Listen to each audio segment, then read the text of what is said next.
Deep within the latest sections of the Book of Enoch, a vision appears that has sparked theological debate for centuries. It introduces a mysterious figure, described as the Son of Man, portrayed not as an ordinary human, but as a pre-existent and exalted presence. Unlike earlier chapters focused on the Watchers and the Nephilim, this section shifts tone dramatically. The setting becomes cosmic. Thrones appear. Courts assemble.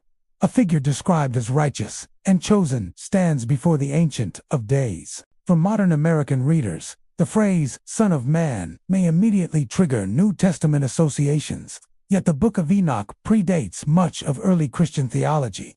That historical timing raises an important question. What did this title originally mean within Jewish apocalyptic literature?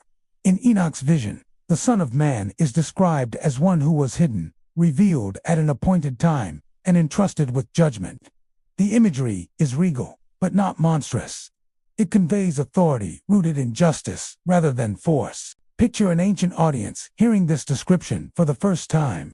A figure emerging not from earthly dynasties, but from divine appointment. In a world shaped by empires and oppressive rulers, the idea of a just and appointed deliverer would carry enormous emotional weight. The vision draws from older traditions found in the Book of Daniel, where a Son of Man appears in heavenly scenes. Enoch expands that imagery, giving the figure more defined identity and mission. Scholars debate whether the Son of Man in Enoch represents a messianic individual, a symbolic personification of righteous humanity, or an idealized king within apocalyptic expectation.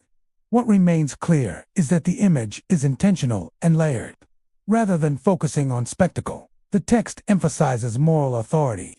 The Son of Man stands as contrast to corrupted powers described earlier in the manuscript. To understand why this vision matters, it is essential to situate it within the historical environment of Second Temple Judaism. This was a period marked by foreign domination, cultural tension, and growing apocalyptic expectation.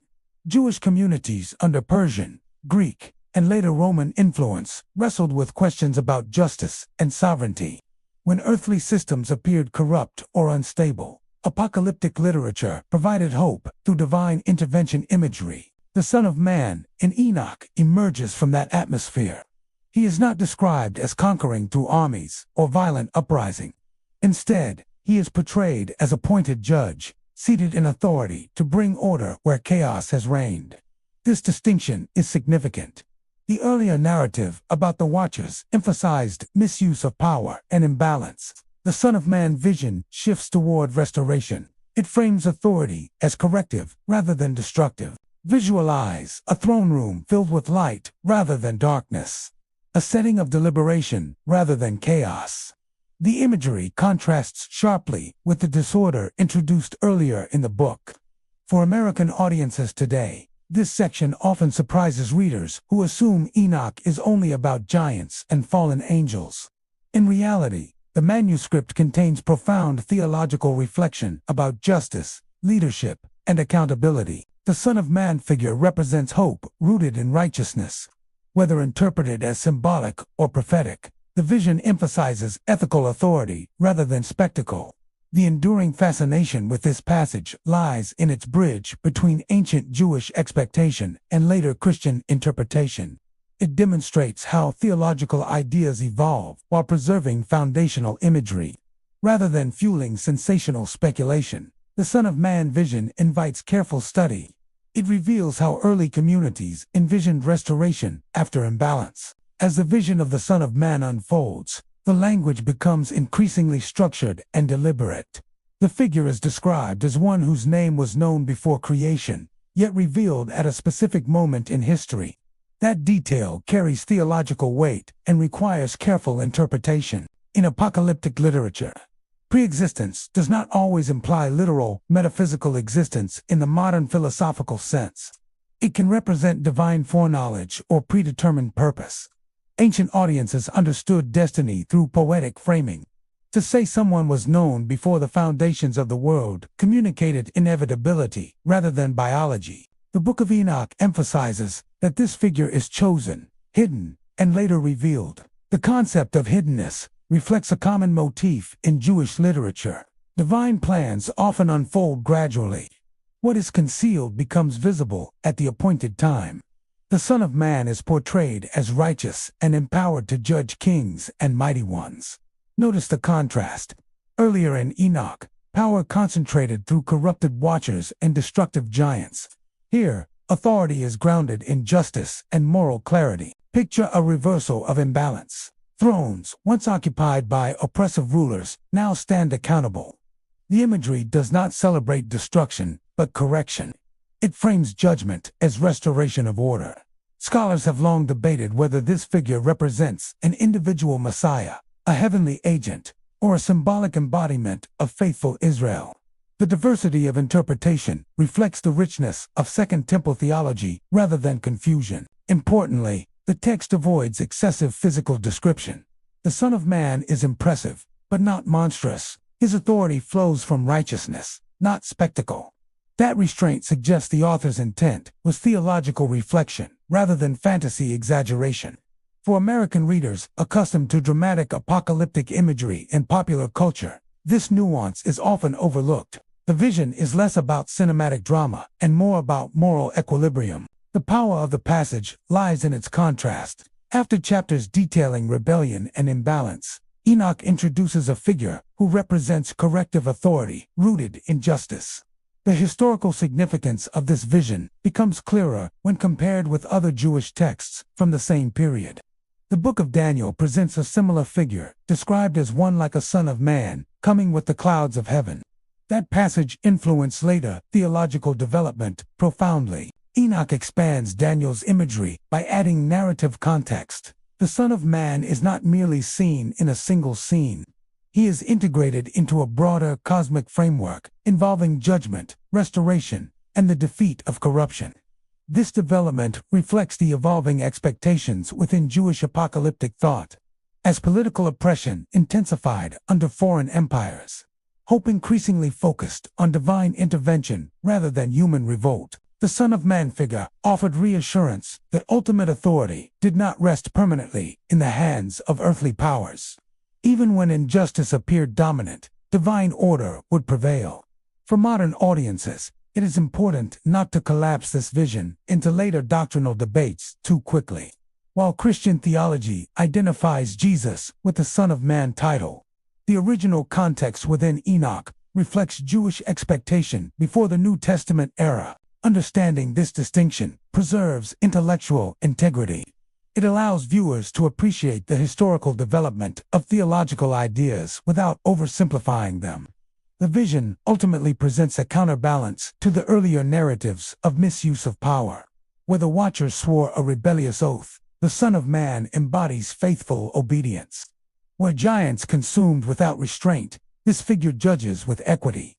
That contrast gives the entire Book of Enoch structural coherence.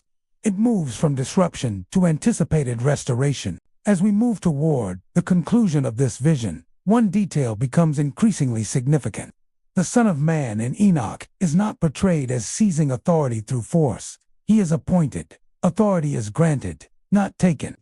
That distinction separates this figure from every corrupt power described earlier in the manuscript. The text emphasizes wisdom, righteousness, and justice as defining traits. Thrones are set, books are opened, judgment is rendered with deliberation rather than chaos. This imagery mirrors ancient courtroom scenes, reinforcing the idea of structured accountability rather than apocalyptic frenzy. In Second Temple Judaism, such imagery offered reassurance to communities experiencing instability.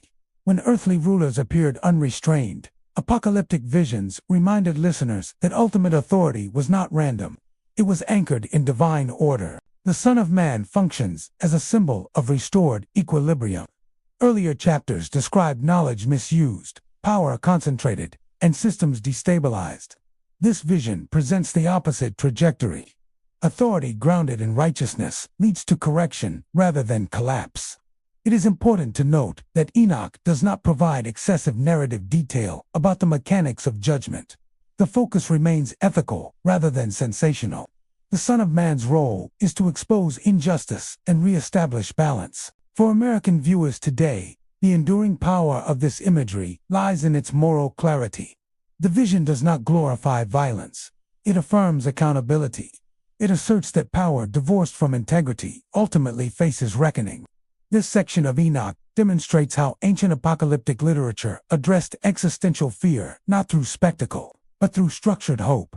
The message was not chaos, it was correction. Stepping back from the text as a whole, the Son of Man vision reveals something profound about the architecture of the Book of Enoch. The manuscript begins with rebellion, imbalance, and the misuse of power. It concludes with restoration, judgment, and moral authority. This arc is deliberate. The oath on Mount Hermon introduces disruption. The rise of the giants intensifies instability. The flood represents reset. The Son of Man symbolizes ultimate accountability. For modern readers, the question is not whether the imagery should be taken literally in every detail.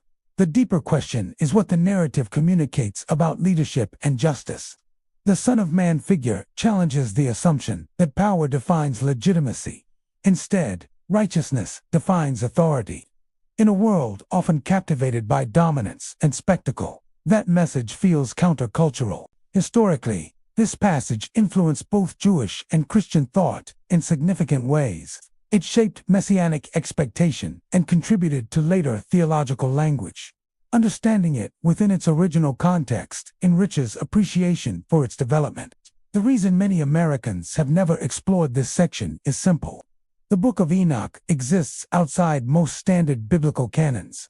Yet its influence quietly echoes through centuries of interpretation. The enduring strength of the Son of Man vision lies not in mystery for mystery's sake, but in its portrayal of accountable leadership. It reminds readers that ultimate authority is inseparable from justice. That is why this ancient vision continues to resonate. It speaks less about hidden secrets and more about the moral structure of power itself.